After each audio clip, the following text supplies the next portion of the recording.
देखिए, केंद्रीय गृह मंत्री कहना एकदम बिल्कुल शर्मनाक है। 2016 से अब तक भारत नेपाल सीमा सड़क ये लोग नहीं बना पाए। ये इतने कायर लोग हैं, लेकिन डेटा को सार्वजनिक नहीं कर रहे हैं, आंकड़े सार्वजनिक नहीं करते। तीन नाकाबिल गृह मंत्री है। हमारे साथ बिहार सरकार के सत्तारूढ़ दल जदयू के प्रवक्ता सह एमएलसी नीरज कुमार है। नीरज जी, केंद्रीय गृह मंत्री अमित शाह बिहार आए थे और उन्होंने कहा कि आरजेडी और जदयू तेल और पानी की तरह है, दोनों कभी आपस में मिल नहीं सकते। देखिए, केंद्रीय गृह मंत्री कहना एकदम बिल्कुल शर्मनाक है, क्योंकि नेशनल क्राइम ब्यूरो का जो आंकड़ा है वो अमित शाह को जारी करना है।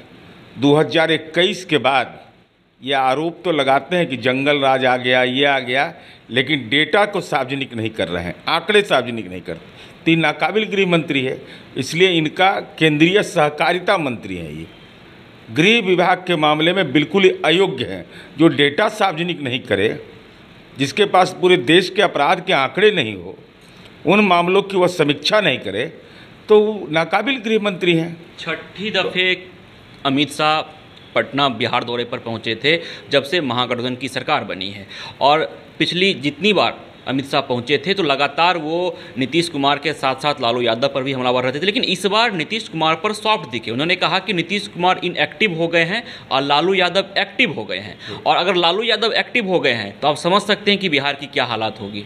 देखिए, माननीय अमित शाह जी लोगों को डराना चाहते हैं, सच को बोलने में तो उनको दिक्कत होती है। नीतीश कुमार जी पर न सीबीआई उनका चल पड़ता है, न ईडी, न आईटी, न गवर्नेंस पर आप नीतीश कुमार के सवाल खड़ा कर सकते हैं।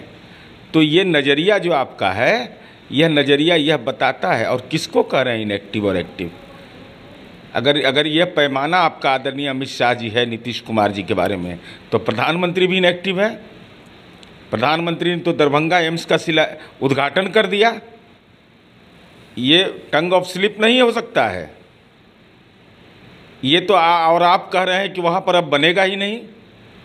ये तो परस्पर विरोधी बात हुई कि आदरणीय प्रधानमंत्री जी कह रहे हैं अगर टंग ऑफ स्लिप था तो आपको यह बोलना चाहिए था ना कि आदरणीय प्रधानमंत्री जी ने जो मंतव्य दिया था वो मंतव्य को दूसरे रूप में आप बोलते, सजा करके बोलते कि भाई एम्स तो हम देना चाहते हैं, लेकिन एम्स में यह परेशानी है, लेकिन आपने सीधे नकार दिया। आखिर कारण क्या है? लेकिन जिस तरह अमित शाह सॉफ्ट दिख रहे हैं नीतीश कुमार के ऊपर, तो क्या लगता है फिर से सरकार टूटने वाली है? नहीं, नीतीश कुमार एक बार फिर से पलटी मारेंगे क्या? अब तो 7 सीट में 4 सीट हम लोग जीते इंडिया गठबंधन। और देखिए, ये साधारण लड़ाई नहीं है। देश के लोकतंत्र को बचाना है, संविधान को बचाना है। ऐसा देश के संसदीय इतिहास में हुआ होगा कि सावरकर की पूजा कर दिया, जो अंग्रेज से माफ़ी मांगा था।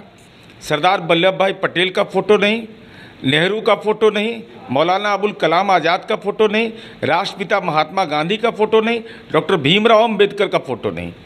तो ये देखिए, लोकतंत्र पर खतरा। और उसका नमूना तो साक्षात है कि महामहिम राष्ट्रपति को अभिभाषण को सत्र बुलाने का अधिकार है। वह अधिसूचना 2 सितंबर को जारी करती है, और देश का संसदीय कार्य मंत्री 31 अगस्त को ट्वीट करके कहता है विशेष सत्र है। तो ये पूरे सिस्टम को ये लोग कब्जा करना चाहते हैं, और लड़ाई बड़ी ये लोकतंत्र की लड़ाई है, साधारण लड़ाई नहीं है ये। कल जब अमित शाह भाषण दे रहे थे तो उस वक्त उनके भाषण से कई ऐसे संकेत निकले हैं जिससे यह संभावना व्यतीत हो रहा है कि बिहार में एक बार फिर से सरकार बदलेगी। और जिस तरह से उन्होंने कहा कि विधानसभा चुनाव होगा, उन लोगों को 40 सीटों पर तैयारी करने दीजिए, आप लोग 243 पर तैयारी कीजिए, तो लगता है कि कुछ उलटफेर फिर से होने जा रहा है। उलटफेर करने की कवायद इनकी जारी है। धन बल सीबीआई ईडी का इस्तेमाल ही कर रहे हैं, लेकिन नतीजा सिफर निकल रहा है। भाई, किसने अधिकार दिया अमित शाह जी आपको? जब जनता ने 2025 तक का वोट दिया है तो आपने कैसे ये दावा कर दिया कि सरकार यहाँ नहीं बनेगी? कैसे दावा किया? न संख्या बल आपके पास है। तो ये महाराष्ट्र नहीं है। आप जिस धरती से पैदा लिए हैं वो पलायन की धरती है। आंदोलन के मामले में 74 का आंदोलन गुजरात से पलायन होकर बिहार आया था, और आपको तो एहसास है कि तेल और पानी की जब मुलाकात हो जाती है तो 2015 में उसका नतीजा आपने देख लिया है। लेकिन उन्होंने कहा कि तेल पानी को गंदा कर देता है, कहीं ना कहीं उनका इशारा था कि लालू यादव नीतीश कुमार को गंदा कर रहे हैं। अरे भाई, तो 2015 में तो उसका परिणाम सुखद आया। आप तो बीच में घुसे थे, आपको जनादेश नहीं था 2017 का। इसलिए अमित शाह जी यह बोलते ना कि आपने काम क्या किया है, काम की कोई चर्चा नहीं करते हैं, काम के बारे में बोलते ही नहीं हैं। अब जननायक कर्पूरी ठाकुर स्टेडियम में भाषण दे रहे थे, तो जननायक कर्पूरी ठाकुर को भारत रत्न क्यों नहीं? देश के अंदर में आप जनगणना क्यों नहीं करवा रहे हैं? क्या संविधान से आप ऊपर हो गए? देश में यह क्यों नहीं बताया जो हम लोग लगातार मांग कर रहे थे?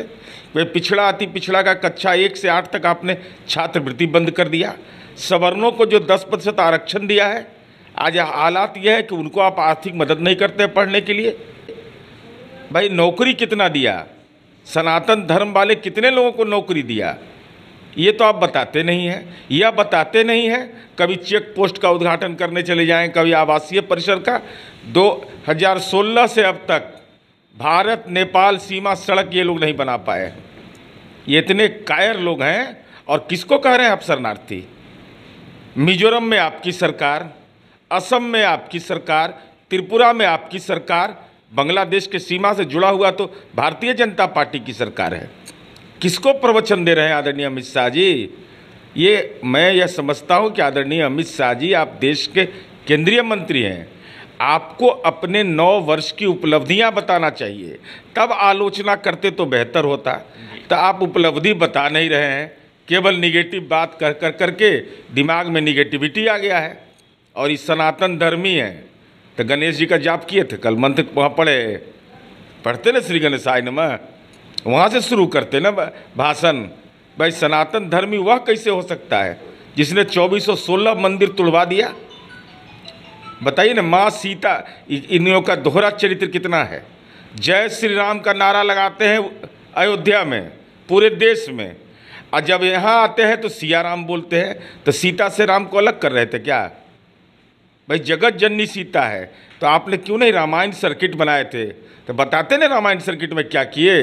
जगत जननी सीता पुनौरा धाम में राज्य सरकार ने, मुख्यमंत्री जी ने 74 करोड़ रुपया दिया, आपने 1 रुपया दिया? एक मंदिर की घेराबंदी करवाया। और कल तो तीज है। हम तो जानना चाहते कि महिलाओं को सुहाग की रक्षा के लिए क्या जोगी सरकार में तीज की छुट्टी की इजाज़त नहीं? जरा बतावें हिंदू के तथाकथित पाखंडी लोग जो हैं कि महिलाओं को तीज करने का अधिकार जोगी सरकार ने छीन लिया है। तो केंद्रीय गृह मंत्री बिहार दौरे पर पहुंचे थे और उन्होंने अपने भाषण में कई ऐसे संकेत दिए। आरजेडी और जदयू की जोड़ी को तेल और पानी की तरह बताया। तो सियासी गलियारों में यह खबर निकलने लगी कि क्या बिहार में एक बार फिर से महागठबंधन सरकार टूटेगी, क्या एक बार फिर से नीतीश कुमार एनडीए में शामिल होंगे। लेकिन जदयू का साफ तौर पे कहना है कि नीतीश कुमार के ऊपर एनडीए सरकार का कुछ नहीं चलता है। ईडी और सीबीआई की दबिश नीतीश कुमार के ऊपर नहीं चलती है, इसीलिए नीतीश कुमार के ऊपर अमित शाह सॉफ्ट दिख रहे हैं। विश्वजीत आनंद, फर्स्ट बिहार, पटना। धीरे धीरे से मेरी जिंदगी में आना, धीरे धीरे से दिल को चुराना। नमस्कार, मैं अनुराधा पौडवाल 26 नवंबर को पैनोरमा स्टार सीज़न 6 के कार्यक्रम में पूर्णिया बिहार आ रही हूँ। मुझे पैनोरमा ग्रुप के निर्देशक संजीव मिश्रा जी ने बुलाया है, तो हम सब मिलते हैं पैनोरमा ई होम्स में शाम 7 बजे। नमस्कार। ये लो, मुंह मीठा करो। आज मैंने अपना जॉब छोड़ दिया, अब हम पूर्णिया वापस जाएंगे। जॉब छोड़ दिया है? मतलब ये घर कैसे चलेगा? हम करेंगे क्या? और माँ बाबूजी क्या बोलेंगे? इसलिए मैं एक और मिठाई का डब्बा लाया। अपने बिजनेस के लिए लोन अप्रूव हो गया। अरे लोन अप्रूव हो गया वो तो ठीक है, लेकिन पूर्णिया में हम रहेंगे कहाँ? अपना घर भी तो नहीं है वहाँ।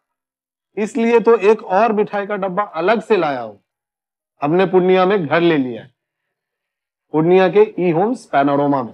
पूर्णिया में पैनोरमा ग्रुप लेकर आए हैं ई होम्स पैनोरमा। बड़ा घर, आलीशान जिंदगी और अत्याधुनिक सुविधाओं के संग। अरे अब क्यों मुंह मीठा करवा रही हो? क्योंकि हम घर वापसी जो कर रहे हैं। घर वापसी की खुशी पूर्णिया में ई होम्स पैनोरामा के संग। E homes panorama, luxurious lifestyle redefined.